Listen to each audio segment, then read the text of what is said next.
When Old Man Curry's racing string arrived at the second stop on the jungle circuit, the bald-faced kid met the horse car in the railroad yards and watched the thoroughbreds come down the chute into the corral.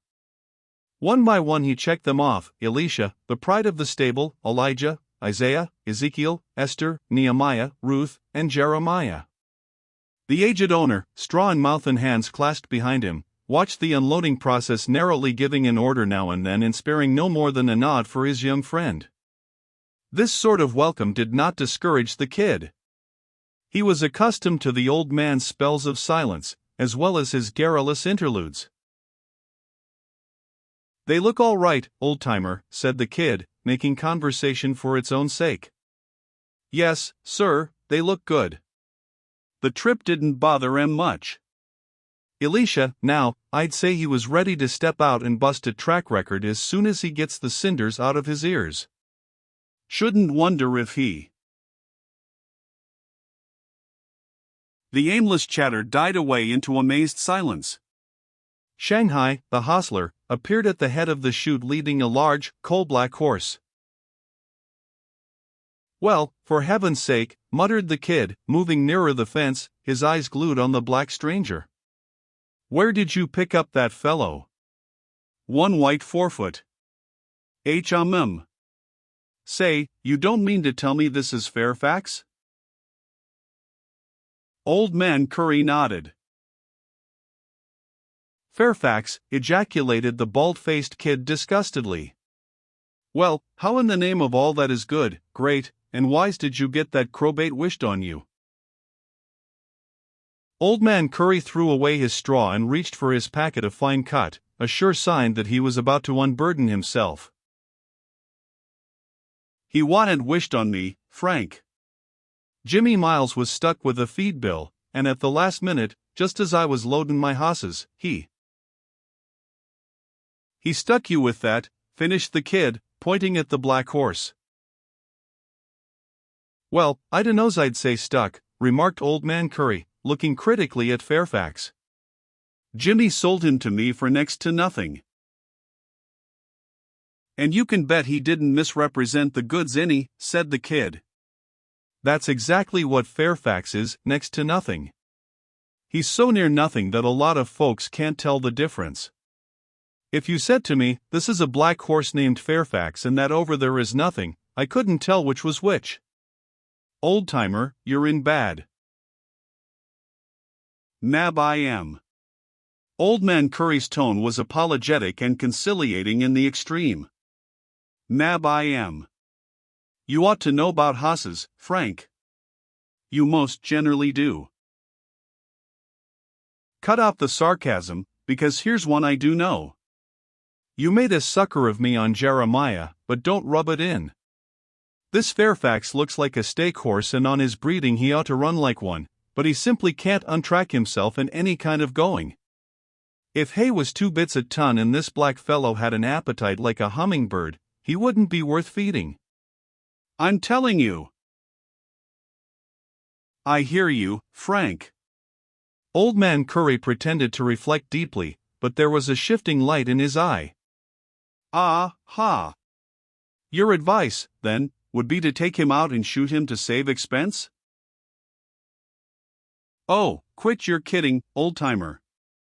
You've bought a racehorse, now go ahead and see what you can do with him." "Well, ain't that queer?" ejaculated the old man. "Ain't it? Great minds run in the same channels, for a fact. You know, that's exactly what I was figurin' to do.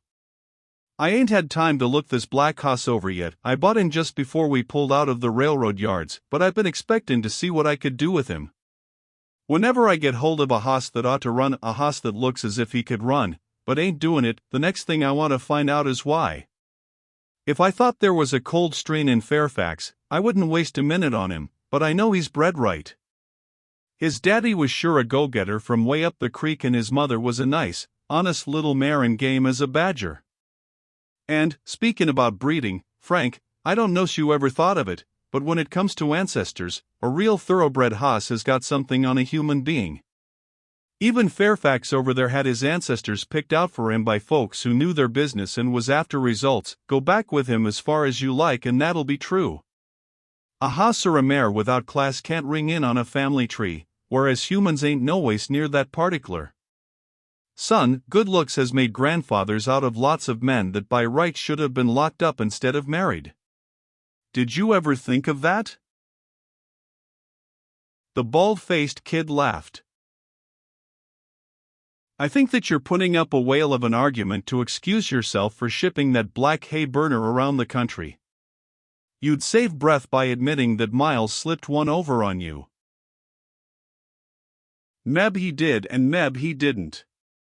Jimmy Miles don't know all there is to be knowed about hosses. Coming right down to it, I'd say he's pretty near ignorant. Like as not he's overlooked something about this Fairfax. I tell you, on his breeding, the hoss ought to run. And Al Engel ought to be in jail, but he ain't. He's here, big as life. And is spreading himself like a Green Bay tree, I reckon, said the old man. I've lopped a few branches off that rascal in my time, and if I have any luck I'll lop off a few more at this meeting.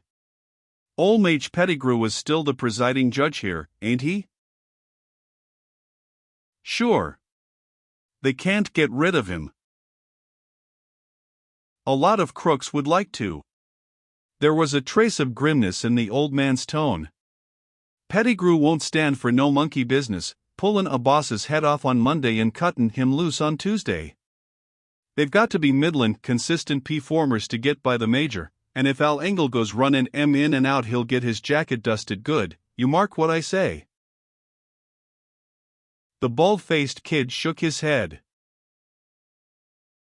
That's your hope talking now, said he, and not your common sense. These racetrack judges have been after the sharpshooter a long time, but I notice he's still wearing an owner's badge and coming in at the free gate. He's a crook, no getting away from it, but he's got high-up friends. Let him have 'em, snapped old man Curry. You know what Solomon says? Though hand join in hand, the wicked shall not be unpunished. Let Engel have his pull, it won't buy him a nickel's worth with old Mage Pettigrew. When he starts dealin' out justice, the cards come off the top of the deck and they lay as they fall. The major will get him, I tell you. I won't go into deep mourning if he does, said the kid. Al Engel is no friend of mine, old-timer. If he was overboard in 50 feet of water and couldn't swim a lick, I'd toss him a bar of lead, that's how much I think of him. He did me a mean trick once and I haven't got over it yet. Say. Don't you feed that black horse, or what? Ha? Feed him? Of course we feed him. Why? You don't feed him enough or he wouldn't be trying to eat up the top rail of the fence. Take a look, will you? Sure enough, Fairfax was gnawing at the pine board. The grating rasp of his teeth became audible in the silence. After a time the horse dropped his head and gulped heavily. Suffering mackerel, ejaculated the kid.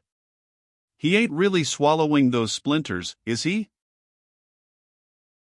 The time came when the bald-faced kid recalled that old man Curry's next remark was not a direct reply to his question.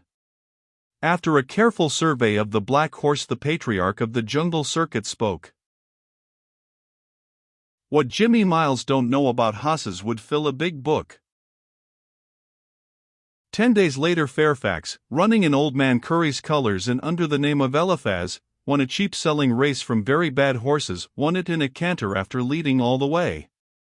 The bald-faced kid, a student to whom past performance was a sacred thing, was shocked at this amazing reversal of form and sought old man Curry an information. I don't know how you do it, said the youth. All I can say is that you're a marvel, a wizard. This Fairfax. Eliphaz, son, said the old man. Eliphaz. I got his name changed. And his heart too, said the kid. And maybe you got him a new set of legs, or lungs, or something? Well, Eliphaz, then, do you know how fast that bird stepped the first half-mile? Old man Curry nodded. I reckon I do, said he simply. I bet quite a chunk on him. But of course you wouldn't open up and tell a friend. The bald-faced kid was beginning to show signs of exasperation. You're the fellow that invented secrets, ain't you, old-timer? You're by a clam out of an oyster, you are. Never mind. Don't say it. I can tell by the look in your eye that Solomon thought the clam was the king of beasts. What I want to know is this: how did that black brute come to change his heart at the same time with his name? I dunno's there was ever anything wrong with his heart, said Old Man Curry. Lots of folks make that mistake and think a man's heart is bad when it's only his habits that need reformin'. Now Eliphaz, on his breeding, he ought to. Yes. I know all about his breeding, by Stormcloud out of Frippery, but he never ran to his breeding before. The way he ran for Jimmy Miles you'd have thought he was by a steamroller out of a wheelbarrow. What in Sam Hill have you been doing to him, sprinkling powders on his tongue? The old man's eyes flashed wrathfully. You know better'n that, Frank. All the help the black hoss had was what little bit Mose give him after the barrier went up. Catch me handing the drug habit to a dumb critter. I guess not. Keep your shirt on, was the soothing reply. I'm only telling you what they say. They think Jimmy Miles didn't know the right prescription. A lot of things he don't know besides prescriptions, retorted Old Man Curry, still nettled. Hosses, for one. But you're getting away from the subject, old-timer. Ain't you going to tell me what you've done to this horse to make him win? Someday, Frank, someday. The aged horseman combed his white beard with his fingers and regarded his impatient young friend with benign tolerance. You've got many clients, so far? Thus tactfully did Old Man Curry recognize the fact that the bald-faced kid was what another man might have called a tout. A few, yes, said the kid. Pikers. Well, sort of whisper to 'em that Eliphaz'll be a good bet the next time out. If it's a dog race, there won't be any price on him, was the sulky response. It won't be a dog race, said Old Man Curry. It'll be a hoss race. A few days afterward the bald-faced kid picked up the overnight entry slip and there found something which caused him to emit a long, low whistle. Well, the poor old nut, murmured the kid. Just because he thinks well of the black horse, he's got no license to slip him in against the real ones. Too much class here for Eliphaz. He may be able to beat dogs and non-winners, but Topaz and Miss Louise will run the eyeballs out of him. Let's see, Topaz won his last start and the bald-faced kid fell to thumbing his form charts. Topaz and Miss Louise did not run the eyeballs out of Eliphaz. The supposed contenders never got near enough to the black horse to give him a race. Eliphaz burst out in front when the barrier rose and stayed there, triumphantly kicking clods in the faces of his pursuers. To quote from the form chart notes, Eliphaz much too good, surprised the talent by winning as he pleased. He certainly surprised the bald-faced kid, and grieved him too, for that youth had persuaded a most promising client to bet his last dollar on Topaz. Topaz was second, which was some consolation, but the horse without any license to start in such company passed under the wire with 3 lengths to spare, his mouth wide open because of a strong pull. That night Old Man Curry poured vinegar into the wound. Well, son, said he, I hope and trust you remembered what I said and cashed in on the black hoss today. They was off Aaron 10-1 on him in the opening betting. He's an improved hoss, ain't he? He's another horse, grunted the kid. Mose had to choke him all the way down the stretch to keep him from breaking a track record. What on earth have you done to him? That's what they'd all like to know, chuckled the old man. A word spoken in due season, how good it is. I spoke one a few days ago. Did you heed it, Frank? How in hell could I figure him to beat Topaz, snarled the kid. On his past performance he ain't even in the same class with horses like he beat today. Old Man Curry smiled and returned to Solomon. A scorner seeketh wisdom and findeth it not, but knowledge is easy unto him that understandeth. Yes, unto him that understandeth. That's the point, I don't understand. Nobody understands. Here's a dead horse come to life and he's got everybody guessing. Miracles are all right, but I'm never going to bet on one until I know how it's done. Say, old-timer, ain't you going to tell me what's happened to Eliphaz? No, but I'll tell you what Solomon says 'bout a loose tongue, my son. Old Man Curry paused, for he was addressing the vanishing coattails of a much disgusted young man. The bald-faced kid took himself off in a highly inflamed state of mind, and the patriarch, looking after him, shook his head sorrowfully. How much better is it to get wisdom than gold, he quoted, but Frank, now, he wants them both at the same time.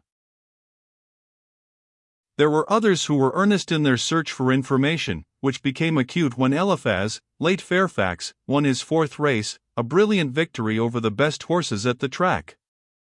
Among the seekers after knowledge were Al Engle and Martin O'Connor, horsemen and turf pirates with whom Old Man Curry had been at war for some time. Engle, sometimes called the sharpshooter, was the chief conspirator, O'Connor was his lieutenant.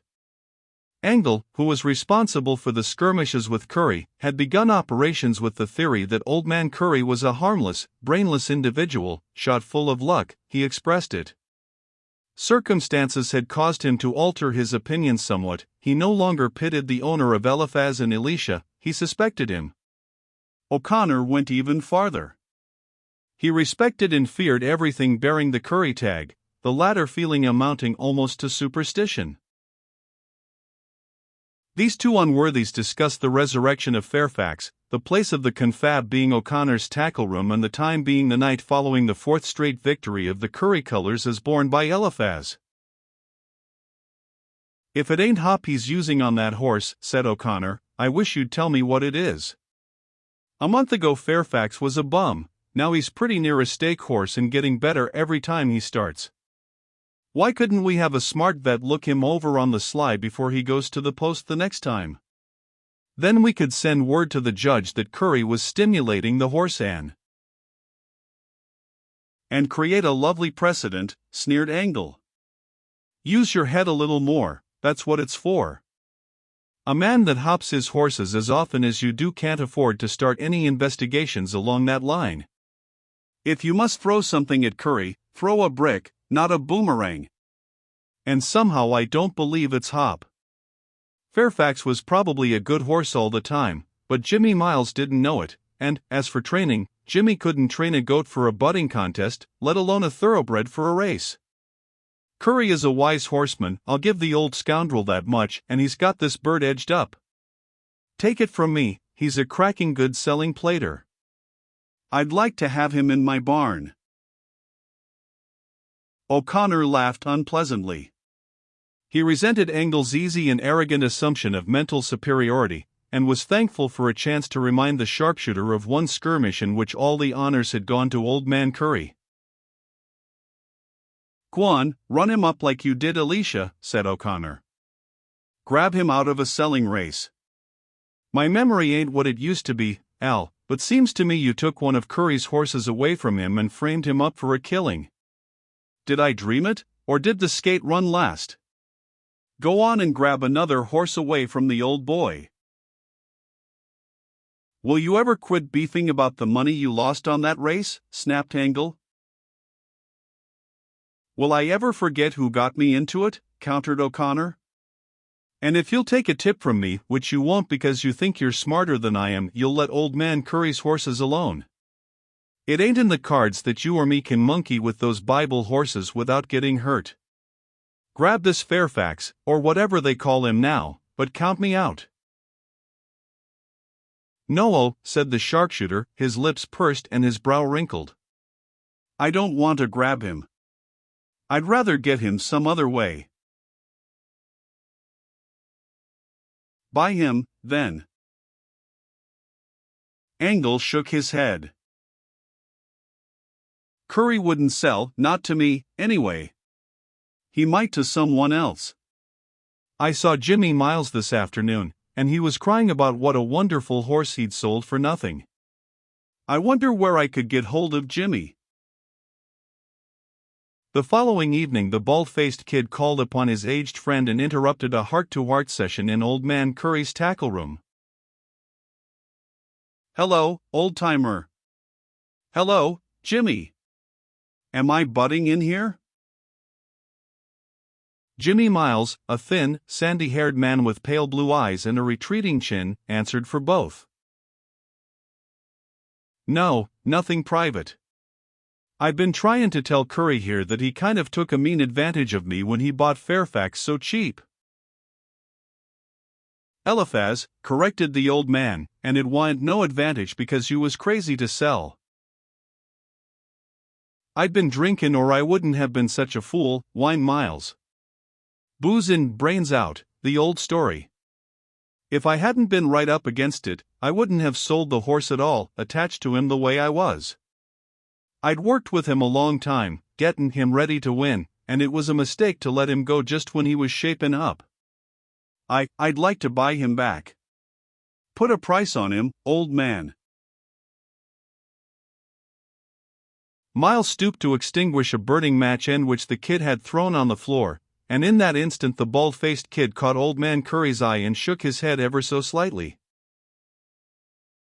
"He ain't for sale," said the owner of Eliphaz. "Not for cash and your own figure," persisted Miles. Again a wordless message flashed across the tackle room. This time the kid, yawning, stretched one hand high over his head. $2,000, said Old Man Curry promptly. Miles gulped his astonishment. Why, you got him for 150, he cried. "He's a better hoss than when I got him," said the old man, "and he's won 4 races. Maybe he'll win 4 more. You asked for my figure. You got it. 2,000. Not a cent less." Miles argued and pleaded, but the old man was firm. "It ain't as if I was wantin' to sell," he explained. "I never want to sell when the other man wants to buy. That's business, ain't it? 2,000, take it or leave it." "I'll see you later," said Miles. "You might come down some." Hardly was he out of the room before Old Man Curry turned to his remaining guest. "Well, Frank," said he, "you know something." "What is it?" "I know Miles is trying to buy the black horse for El Engel." Old Man Curry's fist thumped upon his knee. "Engel! How did you find that out, son?" The bald-faced kid grinned. "Everybody ain't as close-mouthed as you are, old-timer. Engel, O'Connor, and Jimmy Miles split a quart of wine in the restaurant under the grandstand after the last race today, and the waiter hung around and got an earful. O'Connor was against the deal from the jump. He says nobody can win any money on a Bible horse without queering his luck. Engel knows you wouldn't sell to him, so he sent Miles after you and told him what to say.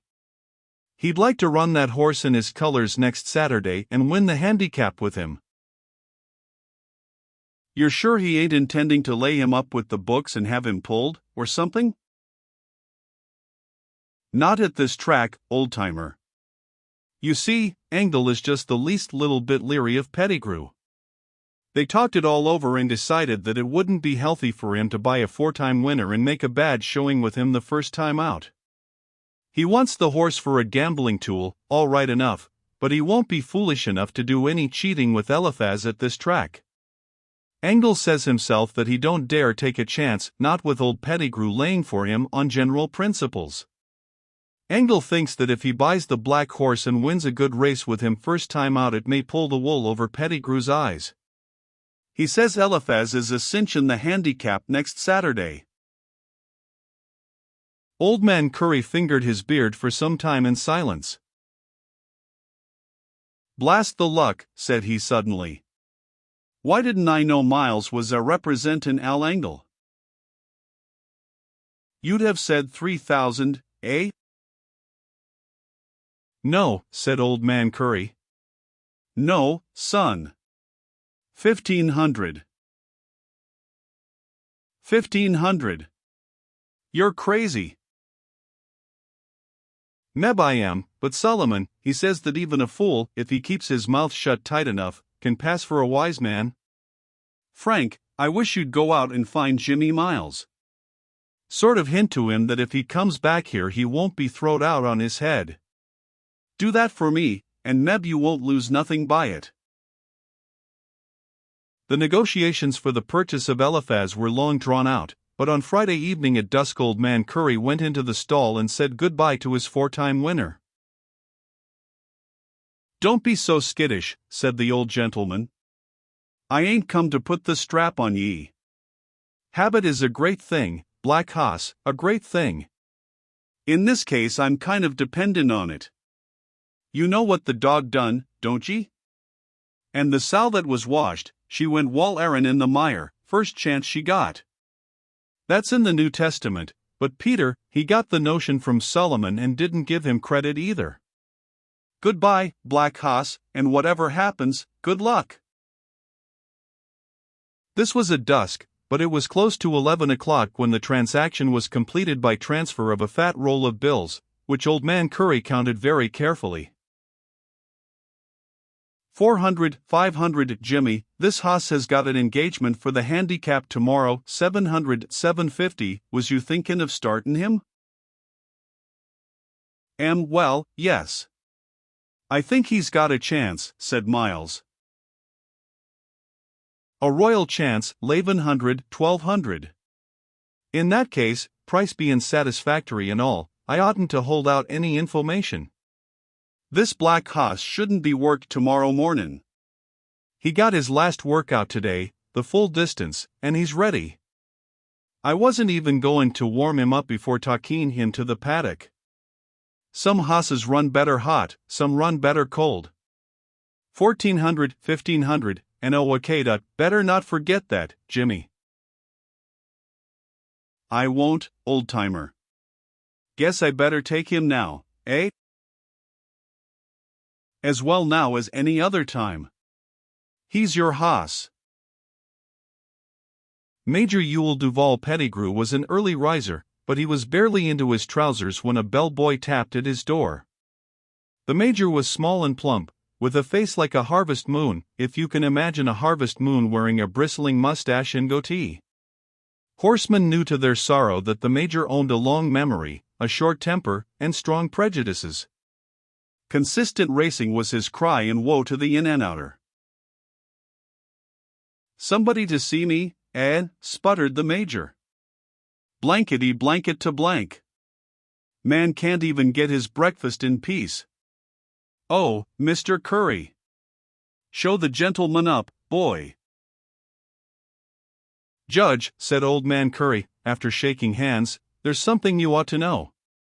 I bought that Eliphaz hoss from Jimmy Miles, bought him cheap. And a good bargain, Sue, remarked Major Pettigrew. Mab. Well, Miles has been pesterin' me for a week wantin' to buy the hoss back. Said he never would have sold him if he hadn't been in liquor. He kind of thought I took advantage of him, he said, but it wa'n't true, Judge, not a word of it. So last night I let him buy the hoss back, for cash. This mornin' the hoss is in Al Angle's barn. Ah! Major Pettigrew twisted his goatee until it stuck out straight from his chin. Angle, eh? He knew I never would have sold that hoss to him, so he sent Miles, explained Old Man Curry. I've had some trouble with Angle, Judge. I beat him a few times when he wasn't looking for me to win. In case anything happens, I thought I'd better see you and explain how Angle got hold of the hoss through another party." "Yes, Sue," said Major Pettigrew. "I understand your position perfectly, Sue. Suppose, now, you had not sold the animal. Would you say he had a chance to win the handicap?" "Judge," said Old Man Curry earnestly, "I would have bet on him from hell to breakfast. Now I don't know's I would put a nickel on him." "Neither would I, Sue. And, speaking of breakfast, Mr. Curry, will you join me in a grilled kidney?" "Thank you just the same, Judge, but I reckon I better be getting back to the track. I had my breakfast at sunup." I thought you ought to know the straight of how this black hoss come to change owners."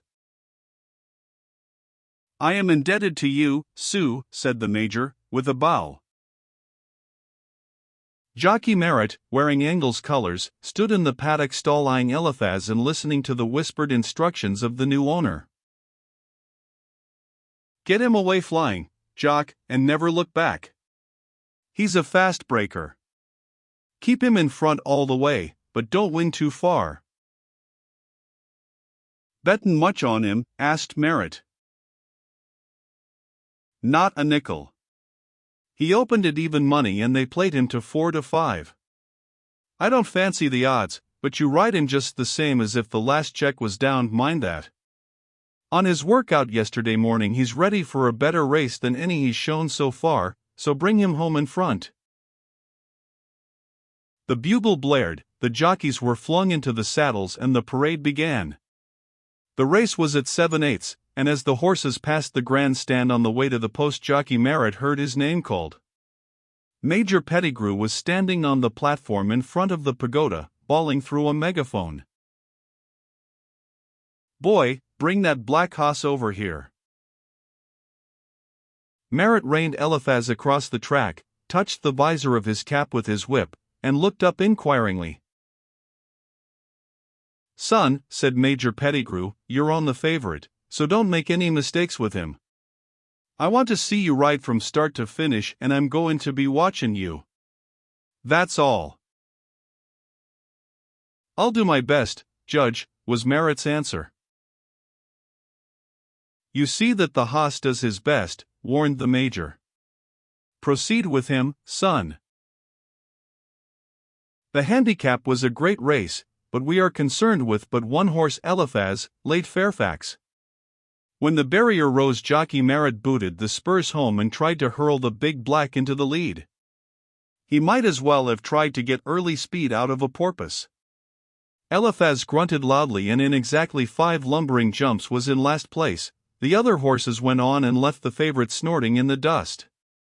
Jockey Merritt raked the black sides with his spurs and slashed cruelly with his whip. The favorite could not get out of a slow, awkward gallop. "Blankety blanket," exclaimed Major Pettigrew to the associate judge. "What did I tell you, Ed?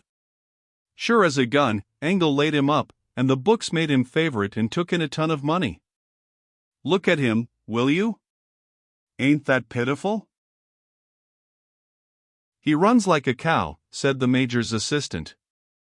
"Merritt is certainly riding him, though. He's whipping at every jump." It was a long way around the track, and probably only one man was really sorry for Eliphaz. Old Man Curry, at the paddock gate, shook his head as the black horse floundered down the stretch, last by 50 yards, the blunt spurs tearing at his sides and the rawhide raising welts on his shoulders. The winning numbers had dropped into position before Eliphaz came under the wire. Major Pettigrew took one look at the horse and called to the official messenger. "Find Angle and tell him I want to see him." Well, old-timer, here we are again with our hat in our hand. It was the bald-faced kid, at the door of Old Man Curry's tackle room. "This time you've put one over for fair." Major Pettigrew has just passed out his decision to the newspaper boys. Ah, ha, said the old man, looking up from the book of Proverbs. His decision, eh? Was he kind of severe-like? Oh, no, oh. Not what you'd call severe. I suppose he could have ordered Angle boiled in oil or hung by the neck or something like that, but the major let him down light. All he did was to rule him off the turf for life. Gracious Peter! You don't tell me! Yes, and his horses too. The whole bunch. Angle is almost crazy. He swears on his mother's grave that he's innocent and he's going to appeal to the jockey club and have Eliphaz examined by a vet and the Lord knows what all. Oh, he's wild. It seems that Pettigrew wanted him to prove that he'd backed the horse and he couldn't produce the losing tickets. If Merritt hadn't half killed the horse, Pettigrew would have got him too. Well, well, said the old man, turning back to Proverbs. I was just readin' something here. He that seeketh mischief, it shall come unto him. Angle has been seekin' mischief a long time now and look what he's got. Too true, old-timer, said the bald-faced kid, but who was it ordered the mischief wrapped up and delivered to him? Come through. Hold up your right hand, said Old Man Curry. Cross my heart and hope to die if I ever tell, said the kid. Now then, come clean. Frank, said the old man, do you remember when we was unloadin' the hosses and catched Eliphaz Bedin at the fence? You do? Then you ought to be ashamed to ask any questions, because if you know hosses like you should know 'em in your business, you wouldn't need to ask questions. Eliphaz is a cribber, and a cribber is a hoss that sucks itself full of wind like a balloon. I knew the minute I see him drop his head and swallow that way that cribbin' was what ailed him. That explained his bein' such a bad race hoss. Jimmy Miles probably never done a thing to correct that habit, didn't know he had it, likely.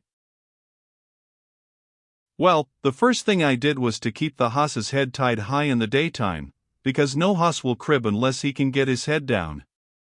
Then at night I put on a cribbin' strap and buckled it tight around his neck. He could get his head down all right, but he couldn't suck any air. With that habit corrected, Eliphaz was a great hoss.